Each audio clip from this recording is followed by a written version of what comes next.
Broadcast live. Zoo, once again, OG. man, got that mask. Shit, no one can say I never tried to be safe, Nah, the safest. Like exactly 5 years ago, you dropped Morning Stars. If I literally had to ask you 5 years ago, what did you think would happen to you 5 years later? Which part of it today is true? Which part of it still needs to be worked on?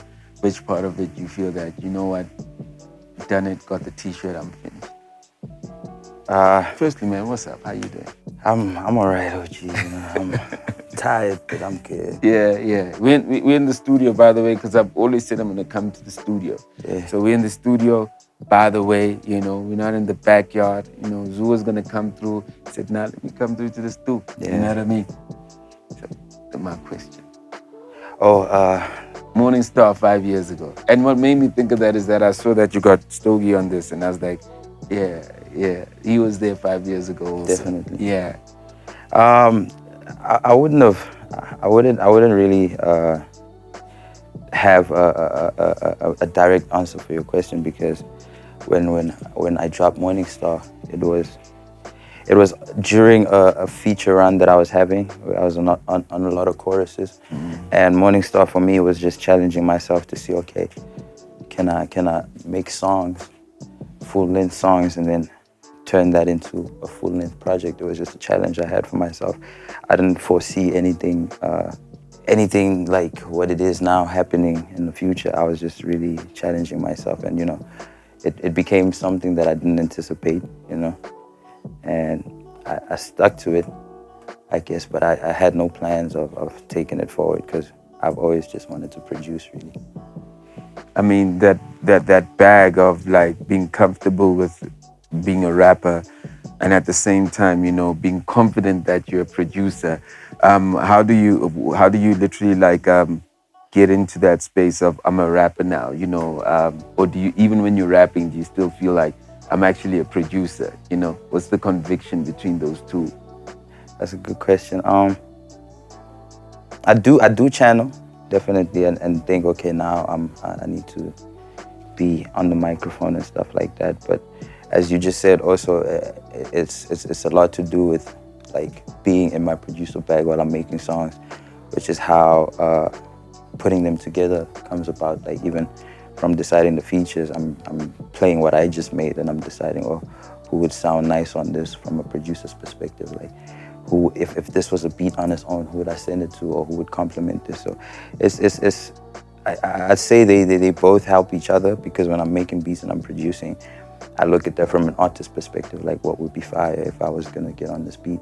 And when I'm making songs, I'm using my producer skills to, make the best song I can. Even like, what would I want to hear as a producer if a guy was sitting and recording in front of me on this song? And that's what I try to.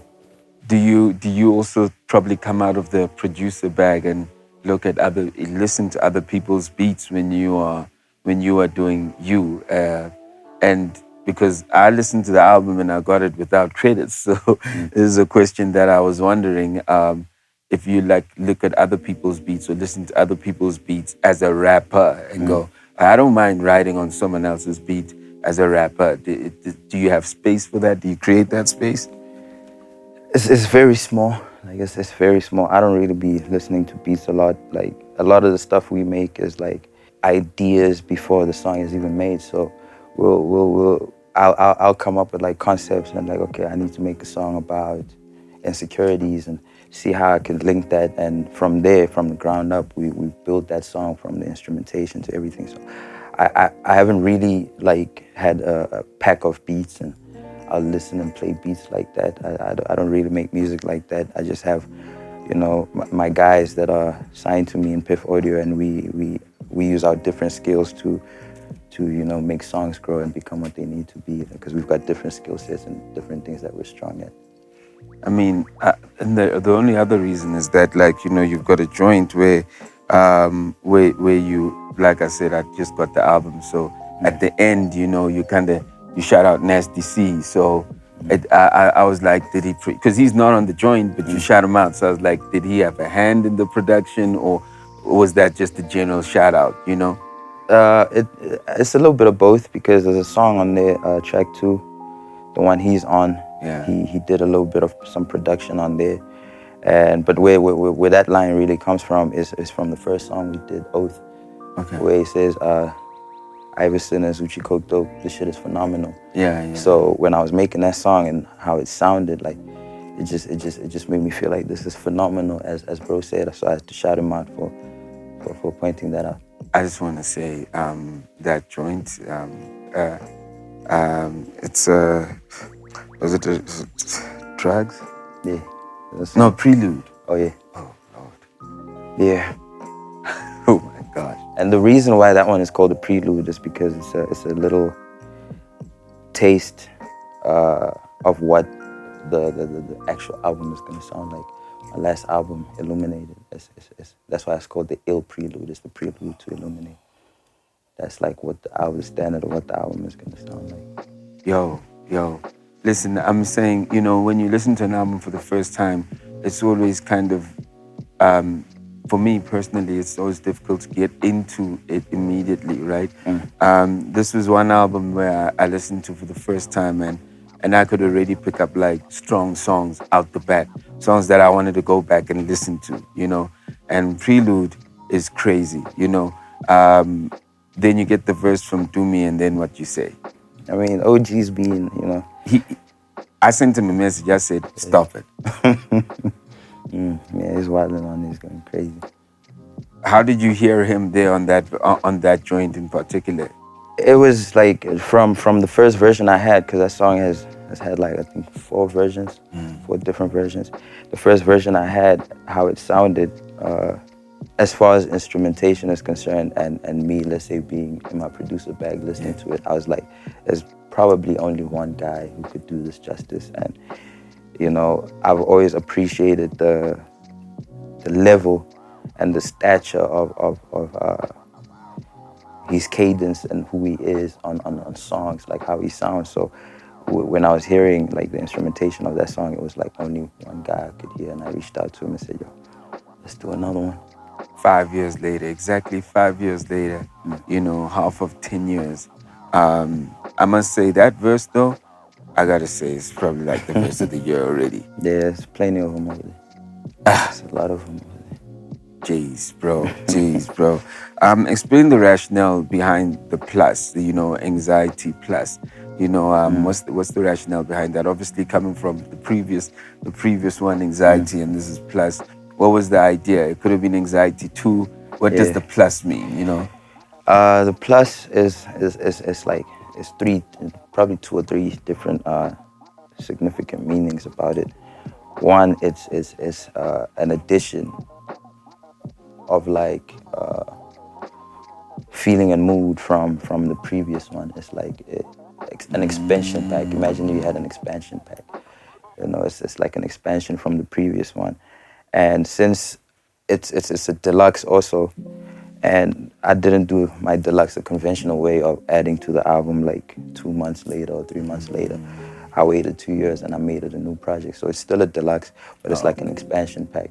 And also plus, it's like, the medical symbol all over the world is a plus. Yeah. So the response that I got from the previous one about how it's got healing components and how, when you listen to it, it's like the plus is the medical symbol. That's great. Okay. There's a couple of joints there that have the plus. I was listening to the intro on the first joint, and then the second verse, I was like, wait there. I've heard this verse before, right? Nah, I doubt it. There's no verse you heard before. The intro. The second verse? Nah. Oh, I think there was. Did they send me the wrong copy? They might have. There was a clip that we had shot a visual piece to last year, but I don't think that it was the verse though. It was just the first part of the first part of the verse. the bass line. It wasn't really the verse, but that's never leaked in. I've heard that verse before, bro. Maybe I wrote it for you. Or maybe we might have linked up and I played it for you, but I can't think of where you might have heard it from. That's great, because when I heard that, I was like, yo, maybe I need to go listen to everything else again. Because I was like, yo, I'm sure of it. Maybe this is why. Maybe I thought because it's the first joint, I thought maybe all the songs that have a plus, literally, you probably like bring old verses on. You know what I mean? Nah, the songs that have a plus on the project is actually a thing too. It's like the songs where, because if you look at it's so many interconnected things with this project. If you look at the cover of the first Anxiety, right, it's figures around me. It's figures around me, like dark figures, hooded figures around me, and I'm in the mix there. I'm in the middle of all of it. Yeah. So now, if you look at the plus cover, the second one, I'm rising above those hooded figures, right? So every song that has a plus is a symbol of like the breaking away from, having had those type of things mentally, and having had, it's like, as I said, healing component. It's like I've moved on from stuff like that. I'm glad, and when I was listening to it, I couldn't refer to our conversation, but this is what I actually took from listening to this version. I was like, so this version, it seemed like you were in the mix of the anxiety. It's like the anxiety had more power than you, right? And it seems like now you even when I'm listening to the songs, it's almost like you almost like an overcomer and a teacher, right? Yeah. And you kind of are overpowering the anxiety Yeah. now, and it made me ask myself. So, the previous one literally was driven by the narratives in between each song, Yeah. right? And this one doesn't have a lot of that, Yeah.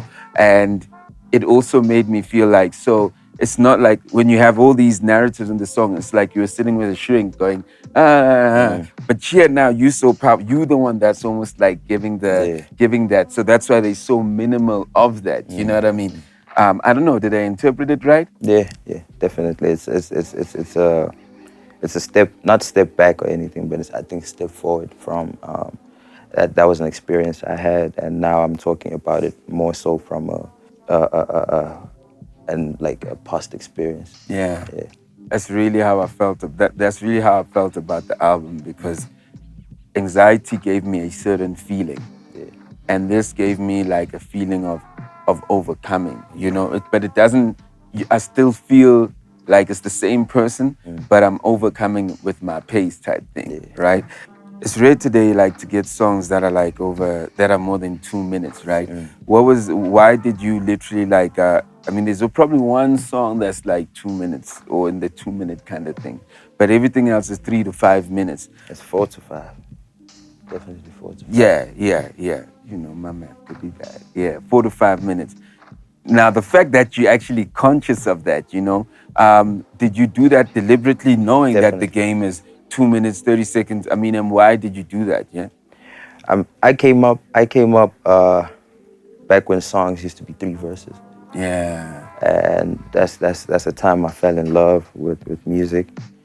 It's when songs were still like approached as a piece of art. Like we can attack the subject matter from all angles, and even if you're solo on the song, you've got 3 verses. So whatever concept the song is about, there's no way you don't cover almost anything, almost everything about the concept, because you've got like 3 verses to speak about whatever the concept of the song is. So for me, I've always been like a very conceptual person, and I've noticed that songs are like 2 minutes, and it just felt like a part of music creation is slowly but surely fading out, because it's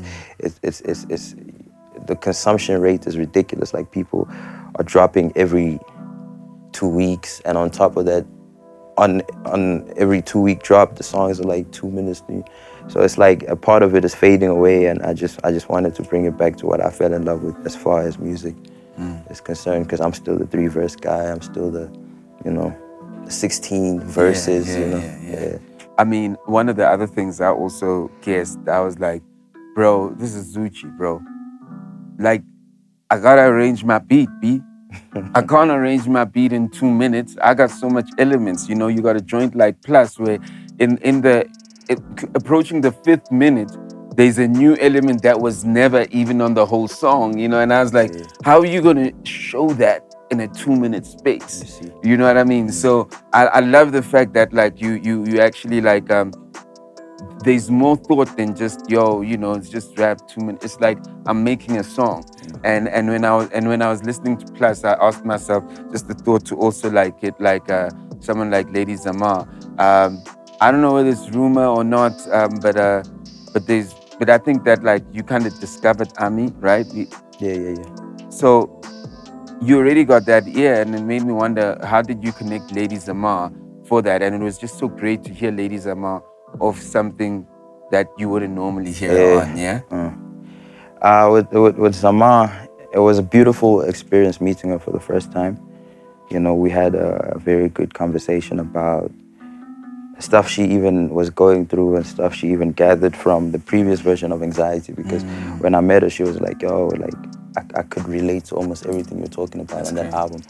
And just the conversation we had and the space where she was at and the person I've always viewed her as, you know, I decided that that would be the most perfect feature for that song because I didn't want to be conventional at all. And it wasn't really something I'm going for like, okay, let me be artsy fartsy. It was just like what textures would take a song to the next level, what textures would make a song interesting. And at the time, especially with some of the backlash, you know, I understand where she's coming from, online stuff and you know, her relation to even the first one. I felt like she had something to say and something to contribute to the space I was at and the space I observed she was in. Yeah.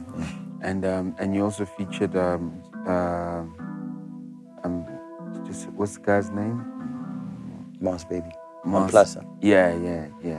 He also featured, and he also like he just blends in. You know, Yeah. his voice is just Yeah. like so clean. You know, it's that's why I just say it's people just they need to hear it. You know, it's like the arrangement of the beat and everything else. I got out the space of I'm listening to it. I got into a song.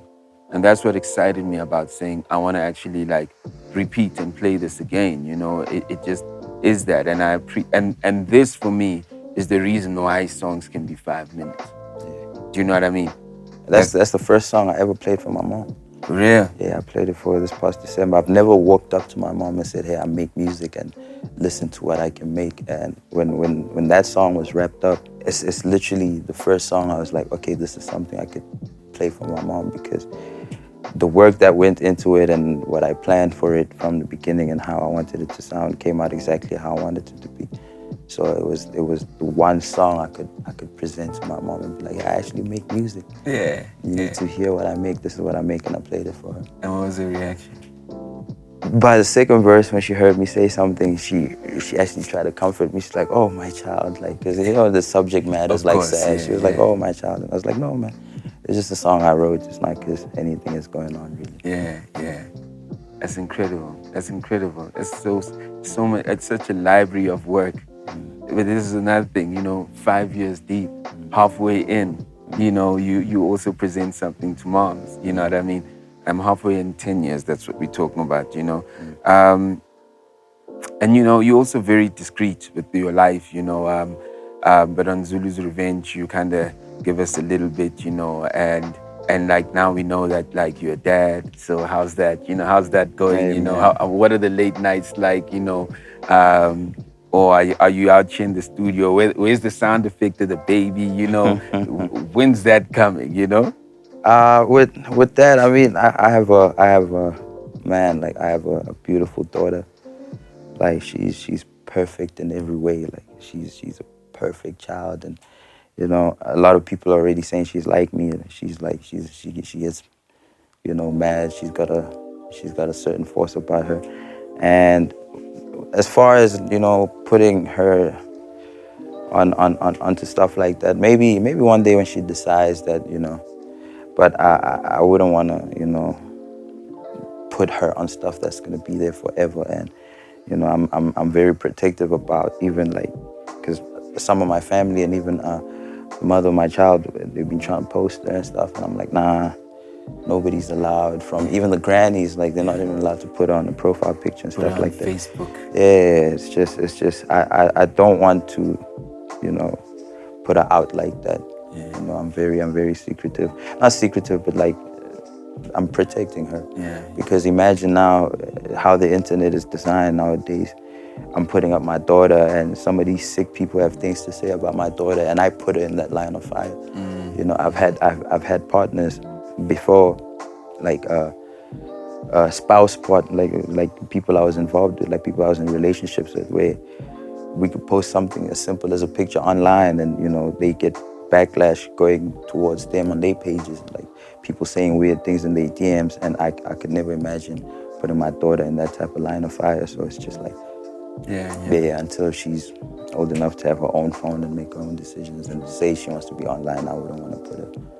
She can't basically be fighting daddy's fights. You see, You know what I mean? Carrying daddy's baggage, good or bad. yeah, You know what I mean? now it's rap. If some rapper thinks I have a problem with them, and some rapper fans are on my daughters, you know, like stuff like Yeah, that. But, yeah, because people don't have boundaries. yeah, definitely not. I mean, one thing I was also paying attention to, I saw like a post of yours a few weeks ago. It was just talking about it was I can't really remember it, like you were talking about like you got to get out of your box, you know. It was just talking about not being complacent, you know. I don't know if you remember, it was a tweet that was just talking about like you got to always innovate, you got to always push forward. Do you remember that tweet? Yeah. That when I saw that, you know, it put you under pressure in my head, you know, because I was like, oh, if that's what he's saying, I want to hear this project, right? And the one thing I was literally paying attention to, I was paying attention to your drum patterns, you know, and I said, okay, so you know, we know like Zoocci's got the snares, you know, like, you know, you got a pattern, you know, and I was saying I want to hear whether you can stick to that, right? And when on this album, like it's like I hardly picked it up, any of the patterns, to a point where I even felt that like you're actually developing new patterns also, you know. And there's a time where I think that you might have made some songs, you know, and I think either Drugs could be one of the songs that I was thinking that you could have made that, and you were like, you were hesitant whether you should put a drum, shouldn't put a drum, or, you know. I don't know, what was the experience of Drugs, and did you deliberately go, I'm not gonna give them the pattern that they know that I always kind of play around with? On Drugs specifically? For the project, and then on Drugs, you know, the decision not to really make it heavy drum led, yeah? Holistically, there's a youngin of mine who's also Piff Audio called Big Les For Real. In my opinion, he's probably the best music composer in the whole world. Like in the whole world. You know what I mean when I say the whole world, bro? Yeah. So he's, you know, we've known each other for a while. You know, even before the situation we're in right now, we've known each other for a couple of years, and we've always had like, you know, real, you know, producer talks and, you know, little bro, big bro type of talks, and him navigating through the start of his career, which was a couple of years ago. And, you know, he then went, we spent some time apart. He then went to, you know, discover a lot of things about himself and like the direction he was taking musically. And also he went to go get a little bit of success for himself. He's responsible for a lot of the Anati stuff, you know. Be careful what you wish for, big hand in that. The Choop Choop remix and the Kokele response. Yeah, like he went and carved the whole path for himself. And then when this situation came about, and he actually had told me like, yo, like if I were to even sign to anybody else, it would be you.